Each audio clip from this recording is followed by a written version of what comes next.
Good morning to those in the UK. Good afternoon to our speakers in Hong Kong. And good evening to those in Australia. I'm William, the Career Committee Officer of HKMSA and a final year medical students at the University of Queensland. Today, I will be one of your co-moderator in this 1.5 hours webinar with HKU Med. Hi, everybody, and I'm Quentin. I'm the president of the Hong Kong Medical Society of the United Kingdom, and I'm also an intercalating medical student currently studying anatomy at King's College London. I will also be one of your co-moderators for today.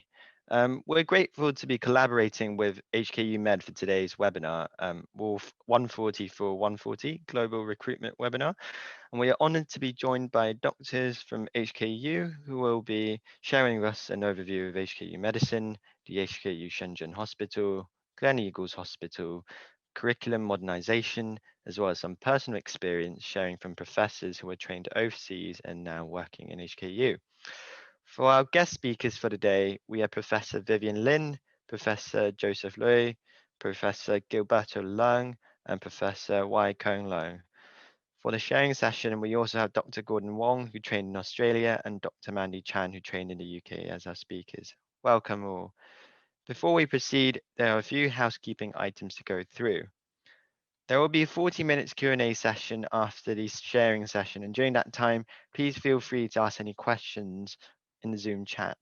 Please indicate your real name on the Zoom webinar and also tell us which society you come from to help us direct your questions to our guest speakers.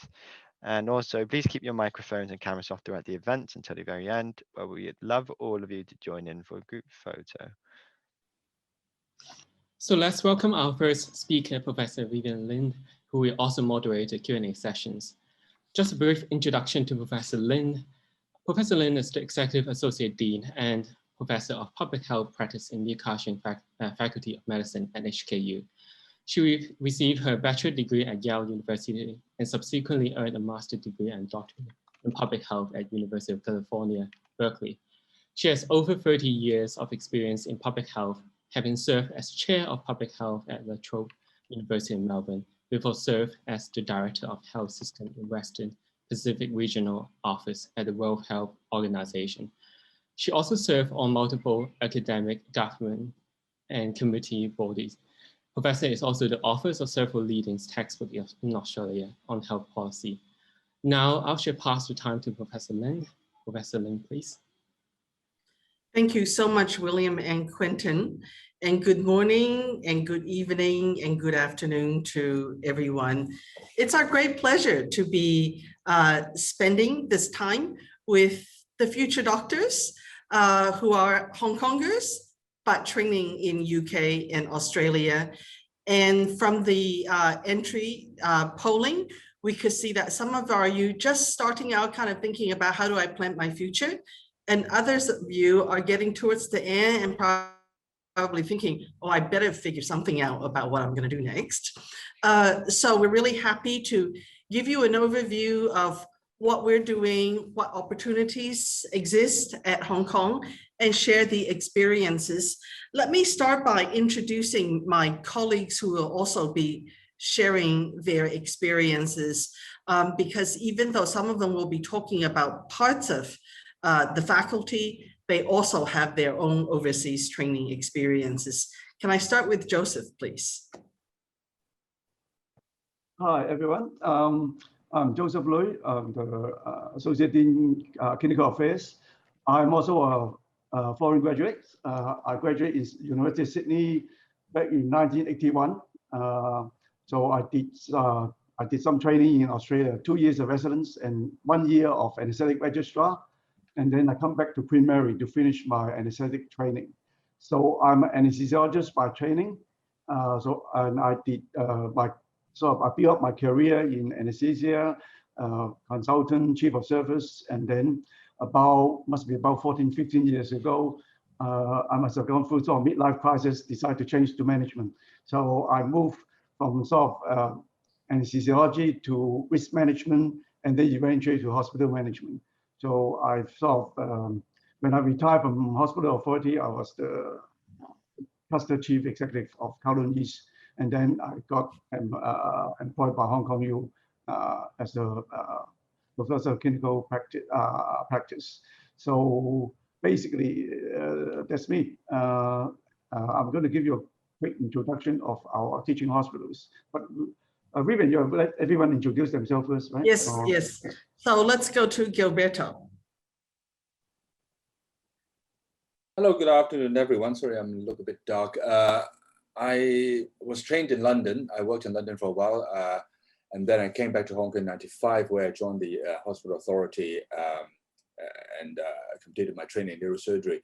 I joined Hong Kong U in 2005 and have been here since. I'm not sure whether I had my life crisis yet. Apparently, sometimes you don't know. I also serve as the president of the Academy of Medicine, which means I also look after postgraduate training in Hong Kong. So nice to meet you. And Gilberto is our Associate Dean for Education. Yeah, I just want to thank you. Right. Okay, WK. Hi, Vivian. Good morning, good afternoon, or good evening. So my name is Wai Kang Leung. I graduated from Hong Kong, so from the other university, not this one. But I work in Hong Kong U for more than 10 years now. I'm currently the Associate Dean of Research in the Faculty of Medicine. My other job is actually a gastroenterologist. I am a practicing gastroenterologist. So I'll tell you about more research later on in my talk. Okay, Gordon. Good day. I'm also a graduate from Sydney University, and I'm also an anesthesiologist. So this is a very small but biased sample. I did all my specialty training in Sydney, and I went on a overseas experience type of trip, and then I landed up in Hong Kong in 2005 when I joined the university. And now I still practice anesthesiology, and also work as an assistant dean in the faculty for professional development. Great, Mandy. Hello, everyone. I studied medicine in the University College of London in UK. And then I did my specialty training in Singapore, actually. I almost stayed about 10 years in Singapore. Then I joined HKU, and I actually passed the licentiate exam. And I came back to Hong Kong and joined Department of Medicine in 2018. So I'll be talking through a bit about the examination and my career path later on during the sharing session. Great, thank you all very much. So let me start with a bit of an overview and what the faculty looks like and where we are headed. Perhaps we could just go to slide 5.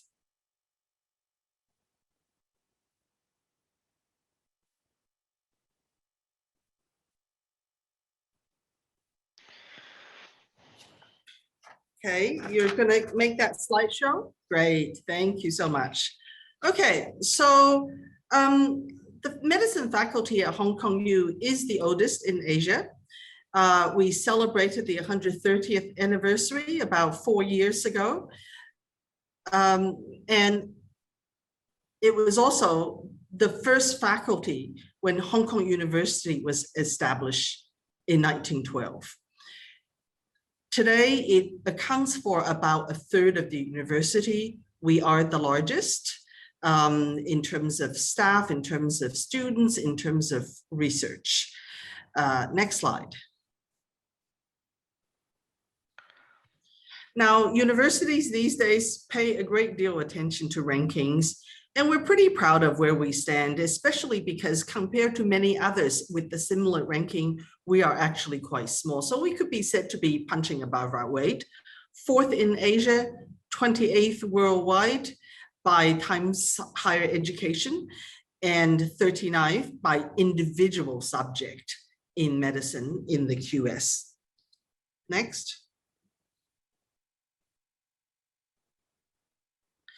So besides medicine, we also are training a number of other health professionals through our schools of nursing, public health, biomedical sciences, Chinese medicine. We are also training pharmacy, and of course, we have quite a number of clinical departments. So these are the core education and research units, but the faculty also has a number of other units and quite a number of labs, research centers, as well as WHO collaborating center. Next. When we look at the number of staff, it's large. It's over 3,000 people who work for the faculty, plus another 2,000 plus who are honorary, who are largely the clinical teachers.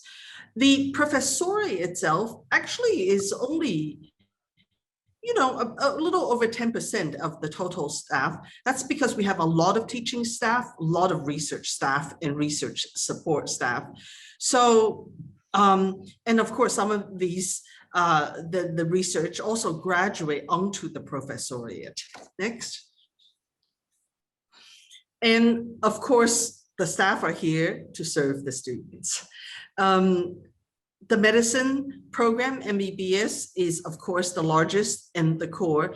And this is a program that is actually growing.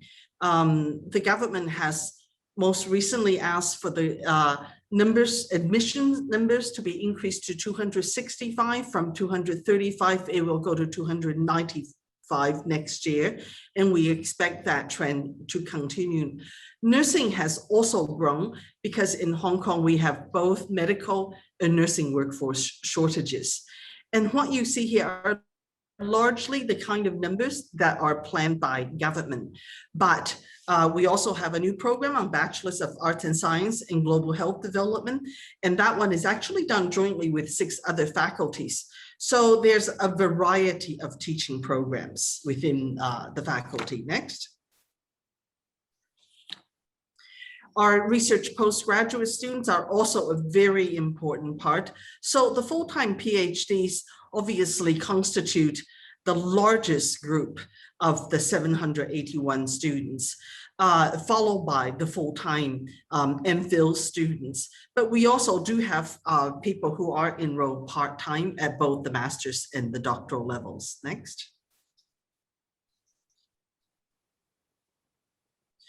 To cater for this enormous growth. So you can imagine when you have more students, you need more teachers. When you have more teachers, you also do more research, you need more teaching staff, but you also need a lot of space. So at the moment, if any of you have been to Sassoon Road recently, you probably notice it looks more like a construction site than the beautiful picture here. We do have a 10-year capital works plan, and there will be substantial new buildings coming online over the next few years. Next. So at the moment, because of this growth in student numbers, we really are looking at overseas recruitment. We are estimating something like 100 retirements over the next 6 years that need replacement. But with the growth, we're also estimating another 140 professoriate positions. And of course, all that will be supported by research positions, as well as opportunities for postgraduate training. So, and then in addition to that, we actually have recently been awarded 5 of the Innovation at Hong Kong centers. These are mega research centers. So we're also recruiting for another 210 positions, which are largely research and PhD and postdoc roles. So we're looking for good people to join us in clinical and in non-clinical roles in all the different fields from anywhere in the world to join what is, you know, a really exciting and dynamic faculty. And as WAK will say, despite the fact that we are in COVID and life has been, you know, pretty challenging for most people around the world, Hong Kong U actually has also flourished in its research on COVID and contributing not only to the Hong Kong response, but the global response, not only from the prevention side, but also on the care and treatment side. So with that, let me turn over to Joseph, who will tell you about where the care and treatment happens. Okay, thank you, Vivian. I'm just going to give you a very quick overview. As most of you know, Queen Mary used to be our only teaching hospital. This is a HA public hospital. Probably is the only quaternary hospital in Hong Kong, but WHK may disagree. Anyway, so apart from Queen Mary, over the last years, we have two additional teaching hospitals. One is the Hong Kong U Shenzhen Hospital, which is across the border. It's a public hospital funded by the Shenzhen city government. It's meant to be part of the sort of China health reform. At the moment, it's about close to 2,000 beds, but they are building another few buildings and going to turn in another 1,000 beds, plus a research block with 37,000 square meters of research space. So this is going to be, well, 3,000 beds in China is not a big hospital. It's not huge by any means, but still it's pretty big. So we, at the moment, we send about 54 full-time equivalent of our professoriate there. Due to the pandemic, some of our professoriates cannot go there as regularly as we like, but hopefully things will go back to normal. And on a sort of in a normal situation, where every day we have buses to bus our professoriate to Shenzhen and take them home every evening. So that's the setup, because they usually, most of our professoriate work during the day, but supervising the local doctors. But also, Gilberto probably will tell you more. Hong Kong Academy of Medicine also now has a program with the Shenzhen government, building up sort of postgraduate program as part of one of the sort of postgraduate education reform in China. And Hong Kong U Shenzhen is one of the centers there. So this is one that Hong Kong U Shenzhen Hospital is built built doors for business about 9 years ago. So we are going. We just celebrate our ninth anniversary, 1st of July. That's where they open. The next one is Gleneagles Hong Kong Hospital. This is a private hospital, and this is one of the first private hospital that was actually it's a teaching hospital. So it's a Hong Kong U teaching affiliated teaching hospital, and size-wise, it's not that big. It has a capacity 500 beds, but at the moment it's open about 150, 160 beds. We now have started clinical teaching there and have sent about 20 full-time equivalent professoriate over there as well. So this is also a new sort of trial for us, because we never have a student in sort of private hospital. Although we have a small teaching unit in sanatorium, but as far as the whole hospital is concerned, this is the first time we actually use a private hospital, and we actually have a partnership with them. In a sense, we have a proper sort of, when the government grant the land for to Gleneagles Hospital, one of the conditions has to be a teaching hospital and has to partner with one of the medical school. So this is a sort of formal arrangements. So this is a two new sort of development we have. Later on we can discuss more. That's all I got, Vivian. Great, thank you. So just as the clinical service delivery environment is really quite dynamic and developing and growing, we've also undergone massive transformation on the medical curriculum, and Gilberto has been leading that effort. Yeah, thank you so much, Vivian. Next slide, please. Well, if you join us as a clinical academic, you would of course be teaching mainly medical students, but also students from other programs. Doctors will be doing clinical teaching primarily, but we do teach in the year 1-2 programs as well as in the basic sciences. So whether you like it or not, you will have to teach. What I'm going to talk about really is at a different level, more like the development and innovation in teaching and learning, and what has been going on and what you might be able to participate in if you do join us. Because of COVID-19, of course, we are using a lot of Zoom, but actually before COVID, we had taken the initiative to develop a lot of e-learning platforms and materials. We have started to introduce precision medicine, which is self-explanatory, although it's a rapidly developing field, and that would run through the whole medical curriculum. In regard to the e-learning materials, we have converted close to half of our traditional didactic lectures into e-learning materials. It doesn't mean that we do not do face-to-face teaching. We do, but that would be more interactive in nature and more about case presentation, as opposed to the traditional dry but important factual materials. Our interactive forums will continue to develop. We will probably have multidisciplinary sessions given by different teachers. Next slide, please. So there are other initiatives ongoing. We are introducing ultrasonography as a basic clinical skill to our medical students. So we are talking about the handheld mobile phone compatible ultrasound machine that would, well, not so much replace, but supplement the traditional stethoscope. We think that that would be the trend.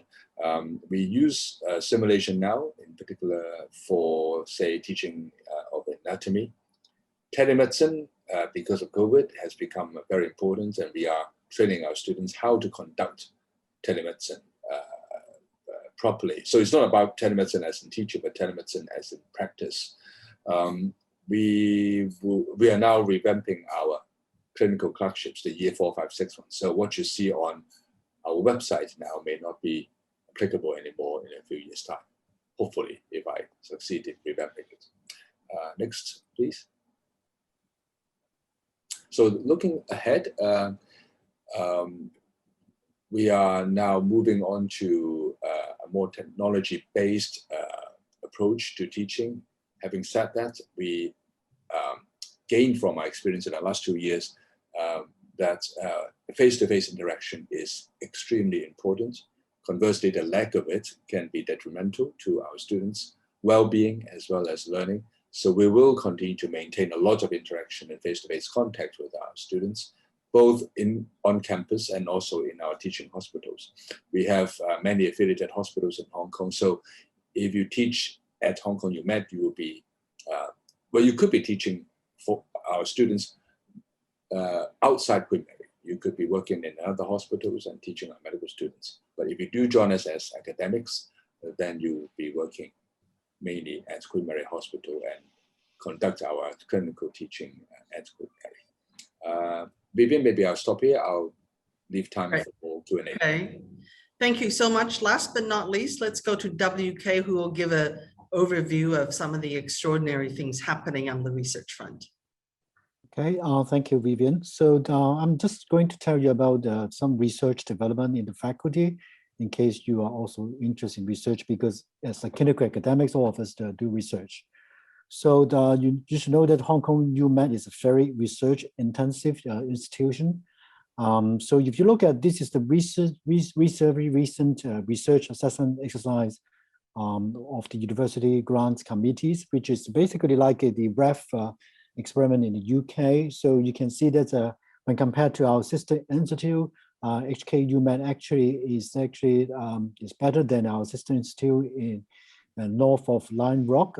So 70% of our research were rated at 3-star or 4-star. 4-star meaning the world leading, the top research output from our faculties. Also, we have a score full marks in both the impact and the environmental factors as well. So these are the, we have many highly cited papers globally. We have 4 highly cited researchers by the ISI. Also, we have over the years have found many patterns. So these are the journals that Hong Kong UMed have published. So you can see the all top journals in science as well as in medicine, including the New England Journal of Medicine, Lancet, Nature Medicine, Cell Science, etc. So we have publications in these journals. And these are talking about research funding. Research funding in Hong Kong are extremely competitive. So we have three main research sources. One is from the RGC Research Grant Council. The other is from the Health and Medical Research Fund. And recently, we also have funding support from the Innovation Technology Fund. So these are the three main research funding supports of the academic research in Hong Kong. And you can see that over the years, we have a progressive increase in the number of funding that Hong Kong UMed has achieved, particularly in the recent 2 years, largely attributed to a lot of because of COVID, funding for the COVID research, and also because we have, as Vivian mentioned previously, the ITF, the Innovation Technology Bureau of Hong Kong government has actually installed some innovation centers. These are mega grants in terms of billions of Hong Kong dollars. So that's why they have the amount of funding actually inflate very severely over the past few years. So this is in terms of the three different research funding sources. On the top is from the RGC, which is the most competitive, I must say, because the number of funding and also the amount of funding that each university or each faculty achieve will actually affect the whole funding from the government. So this is indirectly will affect your funding as well, in terms of what they call the our portion of the funding. So you can see that over the years, Hong Kong UMed is actually doing much better than our sister institute. And also we have a particular Hong Kong UMed actually is actually much better than our sister institute. And we have probably the largest amount of funding support among all institutions and even among different faculties in Hong Kong. And this is the bottom left. You can look at the HMRF, the Health and Medical Research Fund, another funding support only for health and medical research. Again, the green column looks reflect to Hong Kong U over the years of a progressive increase, and we are always, I think, the amount is higher than our sister institute. The right bottom, so the Inno Hong Kong projects that I mentioned, you can look at the dollar sign. These are extremely mega grants. So in terms of RGC or the HMRF, usually it's about 1 million Hong Kong dollars, 1 to 1.5 million. But each of these Inno health projects is actually up to 500, 400 grants, a total of more than 1.5 billion Hong Kong dollars. So these are extremely mega 5-year grants. They were also awarded some space in this science center in Hong Kong. Not science center, is a science park in Hong Kong, in Tai Po. So for research focus, I think you all know that Hong Kong UMed is very famous for emerging infectious disease. Particularly if you follow the news, you should know that even from SARS, avian flu, H5N1, and also recently for COVID research. And these are our researchers. Most of them are very highly cited researchers, including our dean, Professor K.Y. You all must know him, and also many others working on emerging infectious disease. As I mentioned, we start off from the SARS back in 2003, when many of you were still a baby or not even born, and from avian flu, influenza, and now the COVID-19. So recently, the government has provided a lot of funding support for COVID research, and you can see that the Hong Kong UMed, the green one, actually is referred to Hong Kong UMed. Actually took up about 51% of all these funding to all institutes in Hong Kong. So we are the biggest, we get the biggest share of all the funding support on COVID-19 research from the Hong Kong government. So just based on this, we got about 214 million Hong Kong dollars based on COVID research. And the reason why, if you have followed the publications, and you can see that Hong Kong UMed has published extremely well on COVID-19. We have 5 papers from New England Journal of Medicine. We have 8 papers in Nature Medicine. I don't think anyone can imagine within a single year, a single institute can publish so many high impact papers just on COVID-19 research. The other areas that Hong Kong is very strong is on cancer research. Then you can see that all these are our top researchers. Many of them working on GI cancers, liver cancers, hematological cancers, and also nasopharyngeal cancers. And these are more Asian cancers in contrast to those cancers in the UK or in Australia. And we have a Stakey lab, we have a health inno centers dedicated for oncology as well. And the other area that I think every institution is working is on stem cell, because there are many development on stem cell and regenerative biologies, and these are the researchers. You can see that these are the important development. We also have a centers on this. We have a Lee centers, which pilot with the Carolina Institutes in Sweden, and also we have a Chinese Academy of Science at John Laboratory as well. So the fourth area that Hong Kong UMed is very strong is on cardiometabolic disease, including metabolic disease and cardiac disease. And these are the researchers, these are the impact of the research, etc. So we have very good core facilities. Now they're all incorporated under a single center called the Center of Panoramic Science. So basically they contain all the imaging, sequencing. We are also building the first cryo-EM in Hong Kong U, and we are also building a GMP laboratory for CAR-T research and many other genetic manipulations. So these are the activities, facilities that we have. We have about safety level 3, BSL-3 laboratories, mainly for the avian flu and for the COVID-19 research. We have also a clinical trial center with many industry supports. We also have a phase 1 centers, which is doing phase 1 clinical trial. This center is actually inside Queen Mary Hospital, but it's actually run by Hong Kong U. I think this is the end of my talk. Go back to you, Vivian. Great, thank you so much, WK. Now let's go to the storytelling and let's hear about the journeys of a couple of our overseas graduates who are also now in the professoriate. Shall we start with you, Gordon? Okay, thank you. What I'll do in the next few minutes is to structure my sharing into 2 portions. Most of you will be interested in how to make a decision whether or not you should consider Hong Kong as a career destination. So I'll structure my talk in terms of working in Hong Kong, or coming back to Hong Kong, or coming to Hong Kong in general, and then working in Hong Kong with Hong Kong U. So when we consider, when I'm a bit of a different case because I came here by accident and I stayed here by accident. So, however, having got here, I thoroughly enjoy my time. Looking back in the last 15 years or so, it's been a very fulfilling experience. But at your stage, you're looking forward to where you want to spend a proportion of your working life.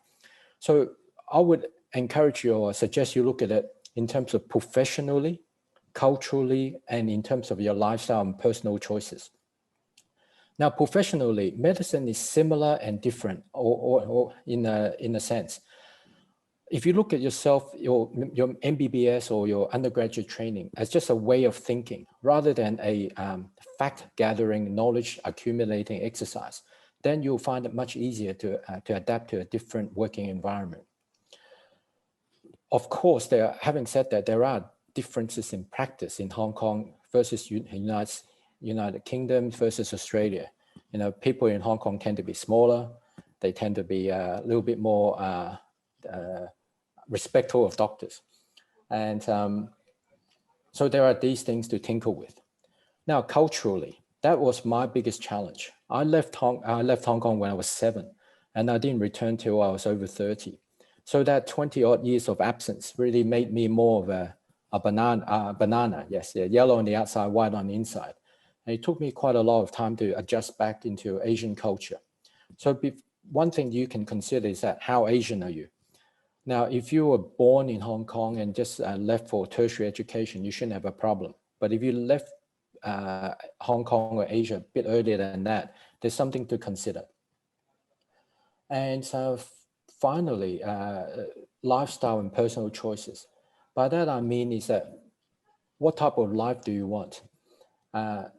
In Australia, there's a lot of space, clean air, but it's bad UV rays. You know, you age very quickly. For those who want to look after your complexion, you know, Hong Kong is definitely a better place to go. But also personally, you ultimately, hopefully, have a significant other to look after. And where you envisage you spend your life together with your life partner makes a lot of difference. I stayed here because my wife is more accustomed, I guess, in some ways to Asia. So I find that no problem. But if you had a partner who wants more of a Western lifestyle, then you've got to consider. And having moved back to Hong Kong for the last 15 years or so, few words of advice would be the importance of mindset and adaptability. And when you're at your stage making a decision, so you often say, oh, which is the right decision? I would try to encourage you to reframe is that to ask the question, you know, where can I find it most likely or easier to fulfill your life ambition, your career goals, etc., rather than viewing things in terms of right or wrong. When I first came back to Hong Kong, it wasn't a decision to stay here for life, but rather just a holiday experience. But then I found it quite enjoyable. And, you know, 3 years turning another 3 years, turning another 2 years, turning into another, I lost count. However, during that time here, I had to learn to adapt relatively quickly and drastically at times. And also had to deal with a lot of unpredictability and uncertainty. But at the time it was stressful, but looking back, it's actually quite good for me. And now I'm trying to lecture my kids about these abilities, these what we call soft skills. So if you're looking to work back in Hong Kong, these are the things that you can consider. Now, if you decide to work in Hong Kong, now where should you work? Now you have two or three choices. You can work with a university, you can work with a health authority, or you can choose not to work in medicine at all, or work in the Department of Health, sort of the governmental bodies. If you're into clinical work, then you're left with Hong Kong U, Chinese U, and the health authority. Now, we just went to great lengths to paint what a wonderful picture Hong Kong U is. And having been here, I have to say it is quite a unique institution. It's a center of excellence. We expect people to be excellent. And somehow I was the exception, but they can't get rid of me because I'm on tenure. However, if you just choose to work back here, you have to have a mindset of that you want to pursue excellence. And you want not only to view medicine as a frontline patient-doctor interaction, but rather if you want to help a population, if you want to help mankind in terms of health, there is no question, but you have to continue research into your practice. You have to teach the next generation, and then you have to use all that new knowledge and skill in trying to move or shape clinical practice. And if you think like that, the only option you really have is in one of the universities, I feel. And whether or not you choose Hong Kong U or CU, that's another, sometimes it's beyond your control, but if you had a choice, I would strive for institute with a greater push and drive towards pushing you into a greater, or at least a more accomplished scientist, clinician, teacher. And I feel that hopefully the information we shared with you have given you a sense that Hong Kong U is often looking to the next, not the next big thing, but looking forward to how we can better what we're doing. Sometimes at a neck-breaking pace, and one sort of word of warning is that you actually have to work hard. If you work in Hong Kong U, there's no painting over the fact that people work hard here, much harder than I ever anticipated I would ever want to work. And in fact, in my 5th decade, I must say I'm working harder than I did when I was at Sydney University 2 decades ago. And it's something I did not imagine would be happening. But doing that is still derived with a great deal of satisfaction. I'm by no means a workaholic, so for all the Australian students out there, it is when you actually enjoy what you're doing, you actually don't consider it as a chore. Okay, so I'll leave it here, and I'll pass my time on to Mandy. Great, thank you so much. So Mandy is the the most recent, and also with a very interesting trajectory. So over to you for your story. Thank you, Prof. All right, I have just a few slides to share. Let me just have a look.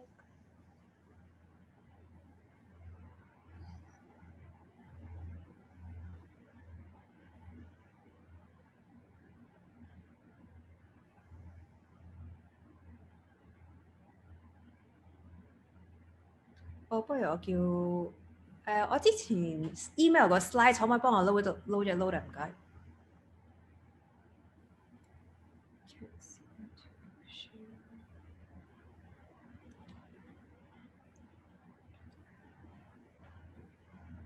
All right, next slide, please. As I mentioned earlier, I studied at the University College of London for 5 years. And then I did my, next slide, I did my F1 abroad. So during my time, that was many years ago, I was actually able to I applied for my foundation school, and then they actually approved that I did my GMC abroad. So actually it was a lot of paperwork, but it needs some pre-planning. So next slide. So if you look now, actually during your F1, you probably won't be able to do your F1 abroad, unlike previously. But actually, if you look online, during your F2 year, it is still possible in some foundation schools for you to apply for to complete this abroad. So it depends on your foundation school. So you need to clarify with your dean and also your foundation school as well before you go abroad. And I have some website listed here. Next slide. So after medical school, I moved to Singapore and I lived there for almost 10 years. I spent 8 years there and I completed my specialist training in dermatology and venereology there. After that, after I finished, I thought which was my final exams of my life. My dad started calling and said, "女，好掛住你啊，返屋企啦." So then I did the licensure exam actually. I think when I did it, next slide, please. I didn't put too much pressure on myself because I already completed my specialty training. So actually, I finished my examinations and then I deferred my houseman year actually for 3 years because I joined the Department of Medicine. Next slide, please. So you see that our Department of Medicine is very big, but everyone is very, very supportive. And I've joined the Department of Medicine since 2018. I'm going into my 4th year. Next slide, please. So I'm just going to tell you a bit about the licensing examination because I have some experience with it. So for me, because I already am a specialist, I was able to reduce my houseman from 1 year to 6 months, which means that I had to do 6 months in a surgery-related discipline. But because I will touch on that later as well. So actually I deferred, after I passed my exams, I joined HKU, so I deferred my period of assessment for 3 years. Next slide. So as some of you may know, the licensing exam isn't as scary as people say it is, okay? We are doing MBBS and medicine. So we are faced with examination and difficult questions and difficult scenarios from our whole life. So I wouldn't be scared, you know. So part 1 is your examination in professional knowledge and English, medical English. So I don't think any of us would have any problems with that. The problem lies with part 3, the clinical examination. So there are 4 areas: medicine, surgery, obstetrics, gynecology, and pediatrics. So this level actually examines you probably at your medical school level. And each examination, medicine is similar to a final MBBS as well. So you need to really have to go back to study a little bit regarding all these specialties. But it's not impossible to pass actually. There's a lot of support groups and some licensing groups that give guidance and practice tutorials to students as well. Next slide, please. So there are 2 ways for you to get a specialist qualification in Hong Kong. So for me, because I did my specialist overseas, I got certified by the Hong Kong Academy of Medicine. And on top of that, because there's some training which wasn't counted, I did 1 year of basic physician training, 11 months to fulfill the equivalent training in Hong Kong. Another way is to actually do the local examination, which I also did just in June. So I have been both certified by the Hong Kong Academy of Medicine, and I'm going to be joining the fellowship as well. Next slide, please. So what I do encourage you all to do if you do intend on coming back to Hong Kong is that you need to get your paperwork ready. So whatever specialty training that you've done overseas, it needs to be equivalent to the standard of Hong Kong. So for example, what I've shown you in the slide is a medical Hong Kong College of Physicians. So it's a 3 years of supervised training. Please note that actually your hospital will have to have different full-time services like A&E, obstetrics and gynecology, ICU. So sometimes you need a preparation, and you need to keep in contact with your previous supervisor so they can give you documentation and letters of references, which includes these types of training guidelines, which is equivalent of Hong Kong standard. Next slide, please. So I need to stress to you that you need to keep a very good track of your logbook and paperwork. For example, for medicine, for your basic logbook, you need to have tracked that you did these procedures in your 3 years, such as lumbar puncture, etc. So please keep a record of these procedures that you've done if you intend to do any training overseas as well. Okay, next slide. So on top of the training and logbook requirements, your center that you practice in is also important. So you need to remember and write down that these facilities have CCU service, ICU service, surgical discipline, and you need to be on call at least 4 times a month and document that in your reference as well. Also, you need to have stay-in calls. There may need to be step-down facilities. So I would encourage you all to keep a documentation of this when you are doing your F1 or F2 and CCT training as well. Next slide, please. So now the most recent news was that Hong Kong is opening up a scheme for which they're allowing foreign trained doctors to come back. Probably there seems to be that they don't need to do any licensing examination. So next slide. I need to stress that actually this track mainly is to attract specialists who are specialists overseas already. So actually you can't come back and not do the licensing examination if you're not a specialist.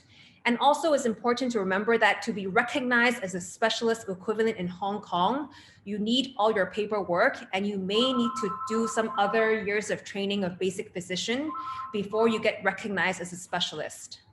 So please check with your college before and the requirement guidelines before you come back and sign a contract, because actually you may not be able to go on this track. Next slide, please. So working in Hong Kong, overall, my department is very supportive, and I'm very happy with very supportive colleagues as well. It's a very different environment compared to overseas. I must say that I mean, Hong Kong and Singapore lifestyle is quite comparable. So actually it's hard work.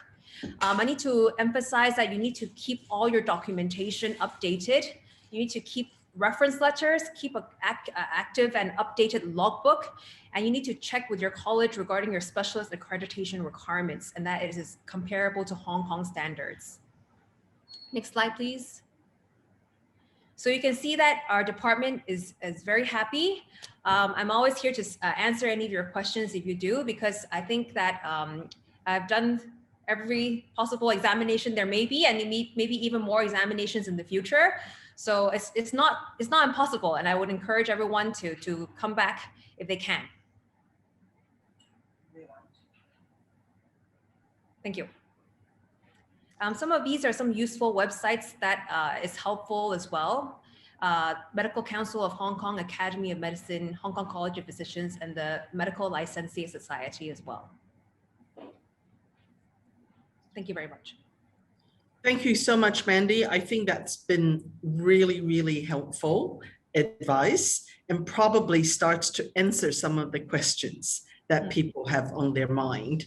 And of course, Mandy mentioned this new government legislation to allow more foreign trained doctors to practice, and that is still in the LegCo process. And so the best people to answer those questions are probably Hong Kong government representatives. And we only know what we know. But let me turn over back to William and Quentin to see how you'd like to do the Q&A session. Okay. Thank you, Professor Lin. So earlier this week, we have been collecting a lot of questions from you guys. So far, we have collected 14 questions in total. And we would like to, I'm just going to read out some of the questions and then see if any panelists can help to answer it. So the first question is about Hong Kong medical licensing exams. So, so regarding the eligibility to take the Hong Kong licensing exams, what duration should a full-time internship in hospital be? Does that mean that the completion of the UK Foundation program is necessary for our application? So, yeah. Yes. So maybe So Mandy. Yes. So yes, you would have to complete your internship in order to sit for the licensing examination.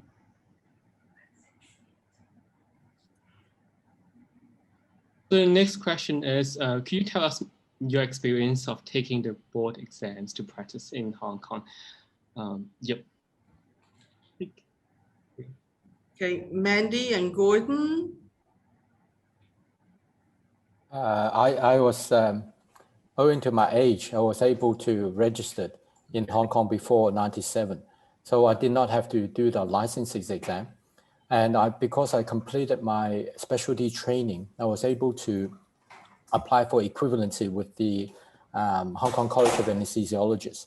However, that route actually, it was quite tricky at the time, and it probably still is, that we're required to have 1 year of supervised experience working as a specialist level in Hong Kong before you can apply for the equivalency. And at that time, it was fortuitous that Hong Kong U allowed me to do clinical practice without what we call the fellowship ticket. So there was I got around it that way. But if something I forgot to share back then is that when you come back to Hong Kong, if you decide to come back to Hong Kong, you have to strategically decide which level you're going to come back at, whether you come back straight after internship, after the specialist training, or later on as a world-class academic. And it's probably more difficult to do it in midway. So if you're halfway through your specialist training, it may be quite difficult to come back. The documentation is not only, as Mandy mentioned, astronomical, but then you might, they may not accredit certain parts of your training. You end up doing far longer time than you ought to. Okay, Mandy. Yes.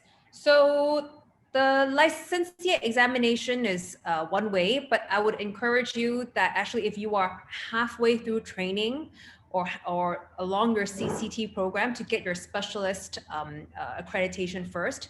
Because when you come back to Hong Kong, there are some postings in your previous or overseas training which will not be counted.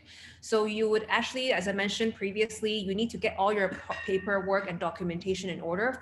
Even for myself, I had to repeat 11 months of medical training and posting, meaning that even as a specialist, I had to go back to a MO level to do medical on call at least 4 times a month. And to fulfill this period of basic physician training. And actually it depends on your college as well. If you're a surgeon, they may not actually accreditate any of your training at all. So you might actually have to do your whole training in Hong Kong again. Oh, just another thing is that the equivalence is 6 years. So that for my college is 6 years of training. So your program had to have 6 years, which is, if you're from North America, you find it very difficult to come back. But before in UK, you have 7 years. So I think that should be no problem. Australia, it's because a lot of programs are 5 years. So you might have to do extra fellowship year before you can qualify to come back. Okay, so we just received a question from Ronald Nam from Aston University in UK. So the question is about, can the overseas graduate speakers share their experience of getting a faculty role in HKU? So, Okay. I think probably I can answer that. So I think Vivian probably can supplement. So we are, for Hong Kong U, it's very different from the hospital authority. So because we are more research or teaching demands rather than looking at the surface needs. For the HA, they are always looking at the surface needs. So if there are surface needs, they will hire people. They will advertise and they will hire people. They're looking at different levels of doctors as well. Sometimes maybe just trainee levels. Most of the time it's specialist level. But for universities, always we're looking for someone that can teach or someone that will do research or that can do research. So entry level is not that common, like immediately after graduation is not very common. So usually we're looking at specialists with some research experience, with some good publications on a correct trajectory, look promising in the future. Or sometimes, as Gordon mentioned, maybe you're already world-class academics. But these people may not have to undergo licensure examination or all these examinations because we can sometimes apply for them the limited registration. So even they may not have to undergo all these fellowship examination, licensure examination, because they may be world-class academics or they're leaders in the field. Then you can actually be exempt from all these, and you can still do practice in Hong Kong because you can have a limited registration. So they're talking about different levels of entry. So if you're very junior levels, then I think what Mandy mentioned is very correct. Then you may have to get all paperwork. You may have to find a post that can allow you to compete training according to Hong Kong standard, and then you can also obtain your fellowship. We may still hire some of these people sometimes, depending on your qualifications and your expertise, and also our leads as well. But most of the time, we are looking at someone at least intermediate level, or sometimes even senior level, that you are independent researchers. I think maybe Vivian can supplement. I actually wonder whether Joseph might like to say something about the kind of opportunities in the clinical practice track, and because we do also second people across to Shenzhen Hospital. Well, with practice track, again, we are looking for people with specialist qualification rather than sort of junior level. So yeah, for clinical practice, we will expect the person to have to be a specialist, registerable, at least in Hong Kong. I think also something that Gordon covered before, and also Mandy covered, is if you are overseas trained specialists, if you don't sit for the local Hong Kong AM exam, then you have to apply for the so-called CSR. So the so-called equivalent. But every college is different. Some college, like Mandy said, I don't know, but some certain college, they are really difficult. Hardly grant any CSR. Some college are a little bit more lenient. Say for the College of Anesthesiologists, I think basically they're looking for what they call equivalent training. So we have, because we, in the old days when we first started, we sort of worked closely with Australian college. So in those days, Australia also 6 years of training. So with Australian fellowship, most of the training will count, but like Gordon said, there may be 1.5 year, 1 year that you still need to make up. So that's not a smooth path if you go down that way, because it's not automatic. Even if you fully train overseas, they may not grant you the CSR. It can be difficult. But Gilberto may like to, because Gilberto is the big boss in the academy, so he may be able to say something. You know, there's no such thing as big boss in our world. Actually, Joseph is right. The CSR can be unpredictable. Well, if you come from a very standard training program from the UK, the chance of you getting recognized is fairly high. But if you have a very sort of unusual path, then people tend to look at it microscopically. And my advice is, if you want to come back to practice for a long period of time, then getting the licensing examination, it's probably the best way, because then you have the flexibility. And since the knowledge-based components of the license examination encompasses everything from year 1 to year 6, as in preclinical all the way to final MB, it will be easy if you do it early. The more specialized you become, the more likely that you're going to forget your anatomy and immunology and whatnot. And to revise all that when you have become a specialist cardiologist, it's very difficult. So if you're fresh, when you still retain a little bit of basic medical sciences, then you should come back early and do it. May I just supplement further that if you choose to come back early and sit the exam and train locally in Hong Kong, if you are fortunate enough to get a rotations or at least being trained by one of the teaching hospitals, you can start your affiliation with the university quite early. A lot of our local trainees have collaborations with our clinical professoriates to develop a research career even before they become a specialist. If you have a tendency towards wanting to do research and clinical research in particular. Very good point. Okay, so the next question is it necessary to pass the Hong Kong licensure exams before starting a job at HKU? No. No. I still haven't. You can be on limited registration because after 1997. If I can add that the limited registration that Mandy was talking about, it's short term, it's renewable, but you have to renew it. So if Hong Kong U doesn't like you after a couple of years, then they don't support you, and then you don't get a limited registration. You have to find somewhere else to go to. Whereas if you pass the licensing examination, you get full registration as for all others Hong Kong graduates. Then you're good for life. That's the main difference. So you can practice outside the university if you have the full license, but if you have limited license, you can only work under the umbrella of the universities. Mainly it's Queen Mary hospitals, basically. Not even in those Gleneagles. Shenzhen, maybe you can work in Shenzhen, but not in Gleneagles, yes.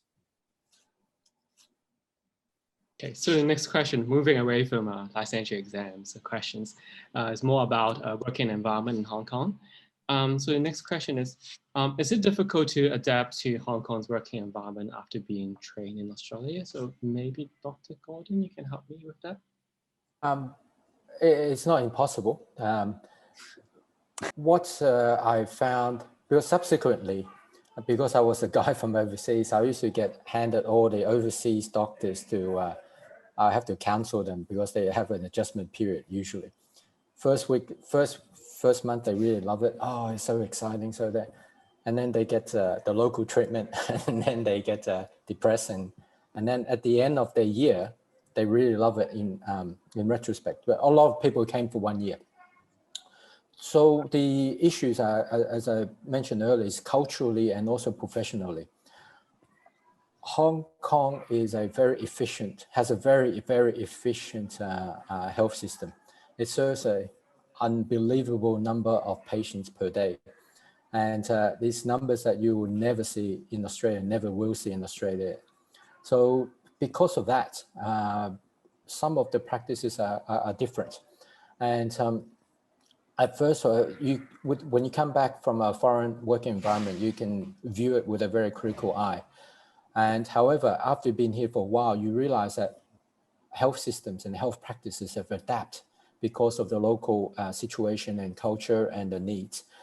And once you have that mindset, you of course, there's always room for improvement, but then you realize that there are wisdom in the way certain people do things, even though they're in contrary to what you were taught and grew up with in your home country.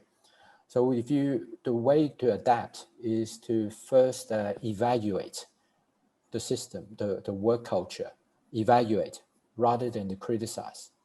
Ask yourself, why is it so? It's like an old chocolate commercial.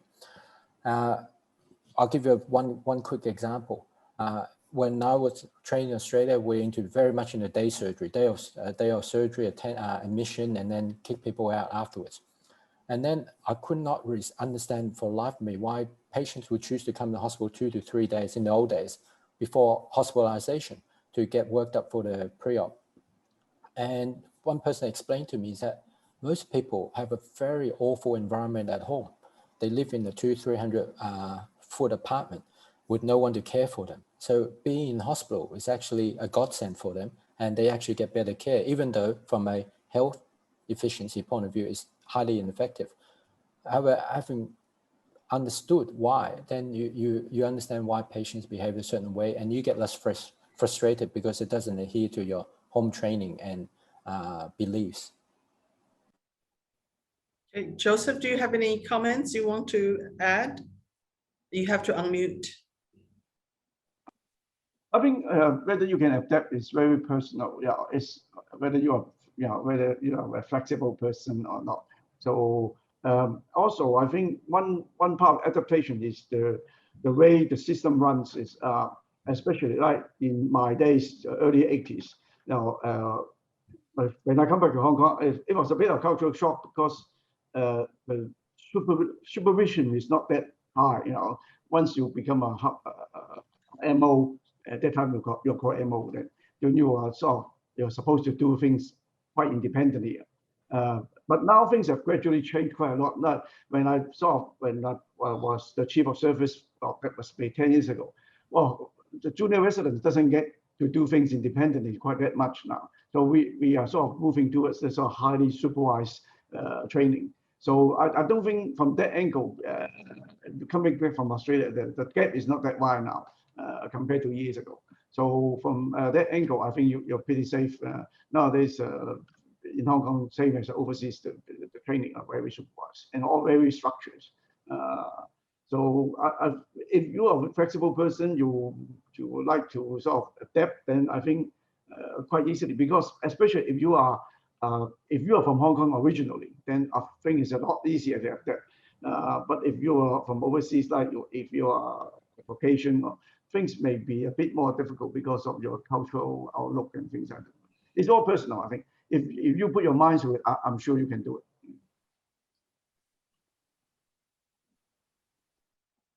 So the next question is, are there opportunities for doctors that do not speak Cantonese at HKU Med? Yes, there's a whole range of different kinds of roles.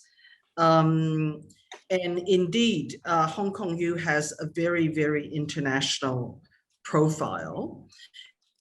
And even within the student population, we do have people who grew up in Hong Kong, for instance, of South Asian background, who are studying medicine because their language is spoken at home, will assist with patients coming from that background.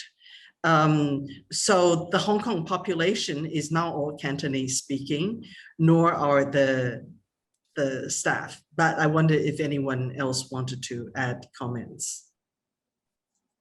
Joseph? You need to unmute. I may be overstepping this a bit. I think as far as HA is concerned, there are some specialty they will accept people that don't speak Cantonese, like anesthesiology, pathology, that's all specialty they will take in non-Cantonese speaking. Because I guess the person that raised this question is they're worried about interacting with patients, right? So in HA, for those specialties that doesn't have a lot of interaction, they are prepared to take in non-Cantonese speaking. For Hong Kong U, I think if you're a researcher, then there's no big deal,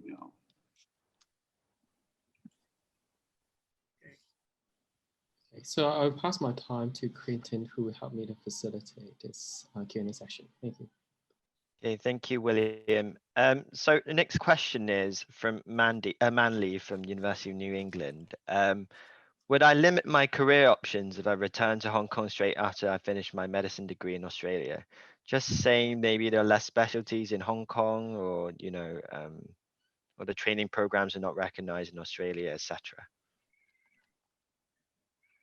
Gilberto, do you have a perspective from the Academy of Medicine? It depends. Yeah, thank you. It depends on what you want to do. If you don't know what you want to do, it's very hard to address your question. So roughly, you would like to know whether you are surgically inclined or not, or otherwise. Then you look at the profiles of the relevant colleges. I think we have most, if not all, the specialties that you find in other countries. The structure of the colleges within the academy may be different, but you would be able to find your way into the field that you like. So I don't think there's limitation as such. And I think most places would require 6-7 years of training anyway.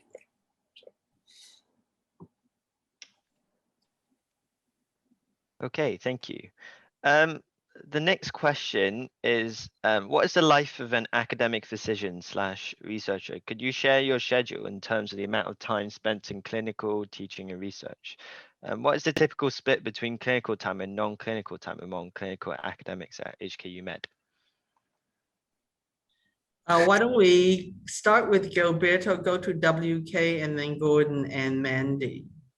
Yeah, it depends on which stage you're at. If you're in training, then you still spend most of the time in hospital doing clinical work. And then you spend some of your evening time revising for your examination.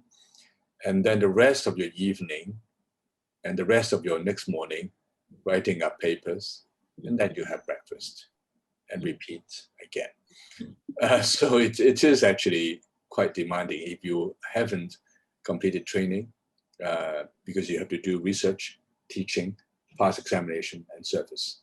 If you are a specialist already, then you can forget about the examination part, but then you probably still spend about 60-70% at least of your week doing clinical service, and the rest in teaching and research. But that's the official figure.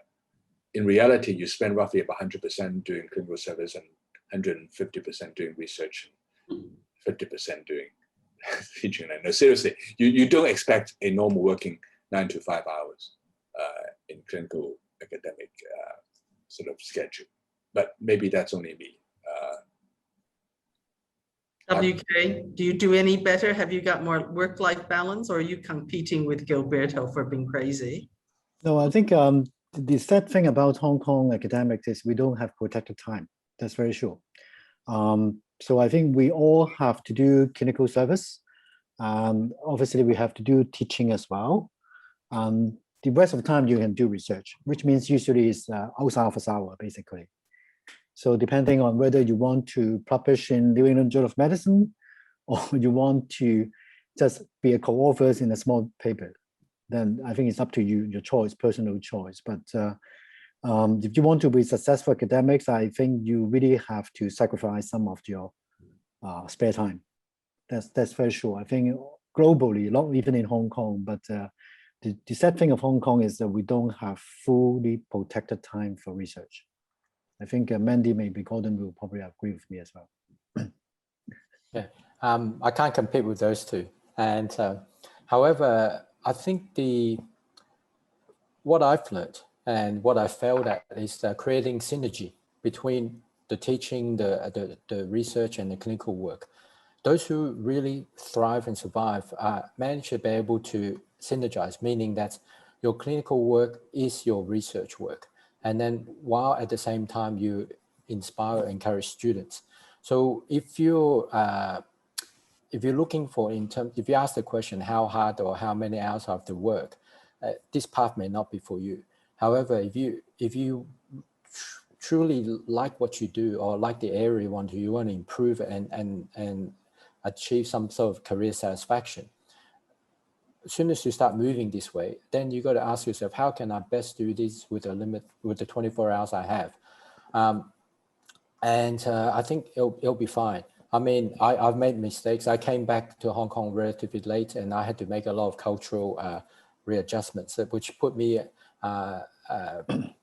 lower on the path. But now I find something that I do quite enjoyably, quite well. And the hours become irrelevant in the long term if you enjoy what you're doing. It's good also to spend time away from your family as well, because they enjoy you better when you're there. But I think what Gordon mentioned is very true, is you love what you do. Otherwise, I don't think you're just wasting your own time. Even as a clinician, I think you really love to medicine, you want to help people, otherwise you don't want to be a doctor.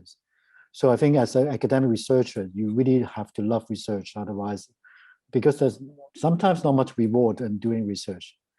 Although you want to make a better world, but sometimes life is not as easy as you think. But in fact, you really have to love the process of research.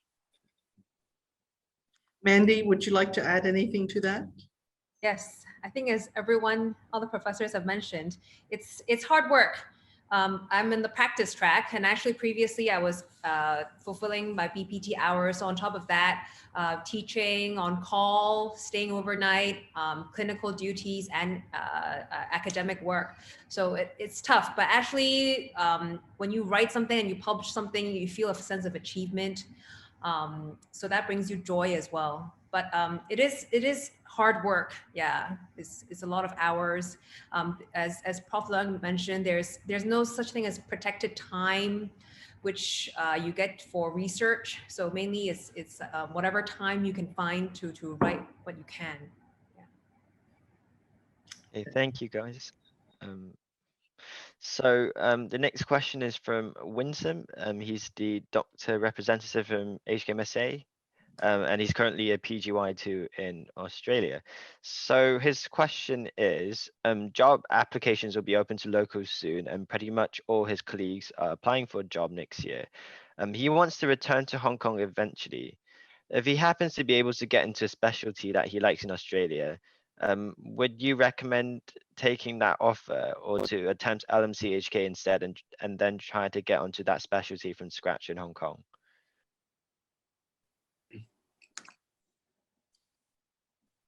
Roberto, any thoughts on that? Yeah, I think if your long-term goal is to live in Hong Kong, develop a career in Hong Kong, it's always good to come back earlier. It doesn't mean that you will not succeed if you come back later. It just makes life a little bit more, easier, basically easier. You know the people, you know the disease profile, you know your basic sciences better to pass the licensing examination. So that's the logical answer, I think. And Mandy, in retrospect, because you had a bit of a detour before coming back, what are your thoughts? I would say if it is, you would eventually like to return to Hong Kong, I would say come back as early as you can. And also it really depends on which specialty you're trying to get training in. Because as I mentioned earlier, if you go into plastic surgery or surgical discipline, Hong Kong may not recognize overseas training in that specialty. So you need to clarify which specialty you want to get into. Okay, cheers. So this is his second question, and he said that this might be hard to answer. Would you still recommend sitting the LMC-HK now that there might be a new policy which allows certain graduates from overseas universities to directly work in Hong Kong and can potentially bypass internship? Or would you recommend a watch and wait approach until everything is more certain? His current contract will end soon. Right. It depends on how it pans out at the ledge go, really. Oh, by the way, even with that new pathway, you have to work in the public sector at HA Hong Kong U for 5 years after your specialist qualification. And you still have to find a job first. I think the crucial thing is you have a vacancy waiting for you first. If you have a vacancy in Australia, then maybe you should take your Australian offer first, because we don't know what will happen soon. Because even the list of University of Medical School, we don't know yet. So we don't know whether your school is fall into that exemption list. In the long term, sorry, in the long term, it's always better to have the license. And if you want to stay in Hong Kong for a reasonable amount of time, better to suffer the internship early in your life than when you have a baby and a husband or wife complaining to you all the time. So yes, sit the exam if you got the spare time now. Okay, thank you guys. So this is another question from Ronald. Does HKU have any similar academic training posts like the academic clinical fellow in the UK training system? I think we have, but this is usually for our existing staff. Not I think we have some fellowship offered since last year. We have one for the HA staff, one for our university staff. We don't have one for the overseas at this moment. I think we've been supplements here. Yeah. Okay, thank you guys. So we've just got a couple more questions. So do you need a postgraduate degree in addition to passing the specialist exam to become a teaching staff in Hong Kong U? Teaching staff may not necessary, but it's always good if you want to be academic, clinical academics, you always need a second or high degree like an MD or a PhD. So otherwise, when you are applying for promotion, people look at your CV and said, oh, you seems to not lacking a second degree like a MD or PhD. And the downside of this is you may not be able to supervise any graduate student as well. So if you want to pursue the academic track, you always have to think about having a PhD and MD. Okay, cheers. Final two questions. What is the pay of an academic physician at HKU? Is that similar to that of an HA clinician? So in the Hong Kong system, we have the clinical professoriate scale. When we hire people, we try to make sure that we are competitive.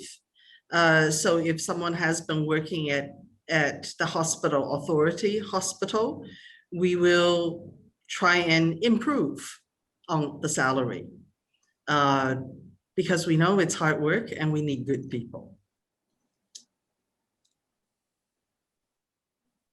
Okay, thank you. Final question. What would you recommend if I want to do a PhD in Hong Kong? Is it too early for non-fellow doctors to consider that option? Is completing the licensure exam essential for that? This is Arthur from Westmead Hospital in Australia. WK, yeah. It's more a personal choice. So depending whether you want to, because if you want concurrent training and a PhD will be extremely difficult on your time. So my personal recommendation, if you want to do a PhD, you should do it early. You should do it before your specialist training. Because some people will, after PhD, they don't want to go back to clinical medicine. They want to do pure research. They don't need any specialist training. But if you, while having the training and you also want to pursue the PhD, sometimes the time, particularly if you're doing wet lab research, it will be very, very consuming on your time. I think it's quite difficult. But some countries, like I think the UK, the PhD is sometimes very different, very similar to our MD as well. So you can do clinical PhD, then it will be a different story. So you can do a part-time PhD on clinical related topics, then you can actually do it during your training as well. So depending on your environment, your universities, and also your interests. If you want to do pure wet lab research, I think you should do that. But if you want to do clinical related, I think you can do it concurrently, or you can do it after your training or during your training. Yeah, it depends. May I? Yes. Supplement in terms, again, back to my thing about creating synergy. If so the question came from Westmead Hospital in Sydney. There's a lot of collaboration between some clinicians in Westmead and even Hong Kong U. So that if you can look for a way that you can perhaps study a clinical PhD with a collaborator in Hong Kong, then you get the best of both worlds. That if you choose to come back, you already have some collaborators in Hong Kong. You'll be probably studying in a topic of some relevance to Hong Kong. And then while you're doing that, you can also be fulfilling your training in whatever specialty you choose. So these are the ways that you can make the best use of your time rather than doing three separate things like your training, your studying, your PhD. You can try to find a way of merging the three. Okay, I think this was the final question that we had on our list. So if I can just pass on to Professor Vivian Lin to conclude, and then we will have some closing remarks from the moderators as well. Great, thank you so much. I hope you have found that interesting. We certainly have, I think, enjoyed the exchange and lots of good questions as you think about your future. The future is very much in your hands. And if you have any further questions after this, please feel free to send us email and we can try and respond. But thank you for the opportunity to engage with you. Thank you, Professor Lin. And thank you everyone for attending this webinar, and we hope that you find it informative. We would like to give a big thanks to all our guest speakers and extend our gratitude to Grace and Aaron for setting up this webinar and answering all our emails and providing tech support. As one of the organizers of the webinar, I can feel that HKU Med has been incredibly supportive to make this webinar happen. And I'm sure they will be also be very supportive to your future career if you work for HKU Med in the future. I mean, when I'm organizing it, I'll only propose one day, that is today, 10th of July, to hold this webinar, and all the professors and doctors immediately make their schedule available. And so at a time that fit all the participants from Australia and UK.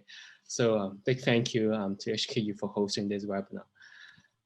We look forward to having future collaboration with HKU Med and hopefully meet the faculty in person in the near future when the pandemic has settled down.